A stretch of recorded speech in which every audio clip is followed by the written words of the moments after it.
Good day, my name is Scott Baldwin and welcome to my breakdown of Two Castles.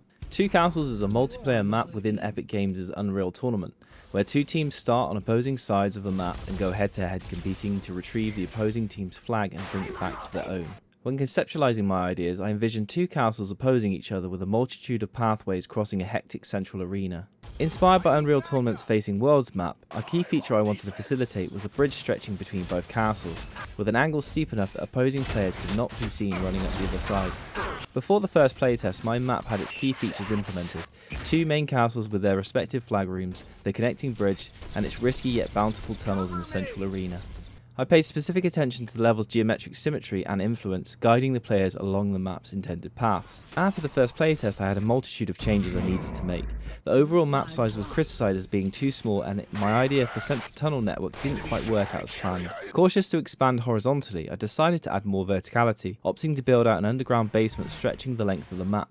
I transformed the central arena from tunnels into small buildings. These were to intentionally block players' line of sight, inducing more chaos. I placed lifts in the centre that could easily be travelled from the ground to the peak of the bridge.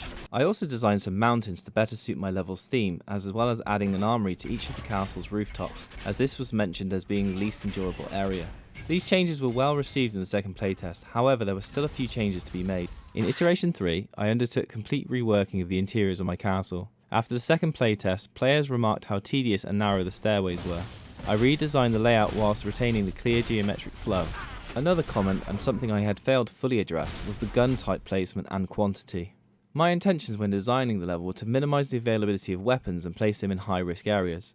I researched the game's most desirable weapons and placed these inside a trap room with entrances on either side. Daring players entering are putting their digital lives at risk, as while they are busy collecting the bounty, opposing players can easily press the switches either side, locking the doors and causing a deadly gas attack. Incorporating colour theory, I opted to turn the internal colour within the trap room green to contrast with the purple basement lighting. To finish, I added some aesthetic touches by creating some sarcophagi, converting the basement into a crypt, and with that, the level was complete. I took the opportunity to host my own third and final playtest and see how players would react to this build. This was by far the most valuable playtest yet. Rather than providing criticisms, I was provided with some tiny changes to yet further improve my map. In other famous Capture the Flag maps, there is a key distinction between either side of the map. Take Team Fortress 2 Fort map for example. There is a clear contrast between the straight rigidness of the left half and the round smooth right, and although mine was perfectly symmetrical, it lacked uniqueness. A simple alteration to the windows and towers of the upper rails facilitates this. The final major change comes from the central arena.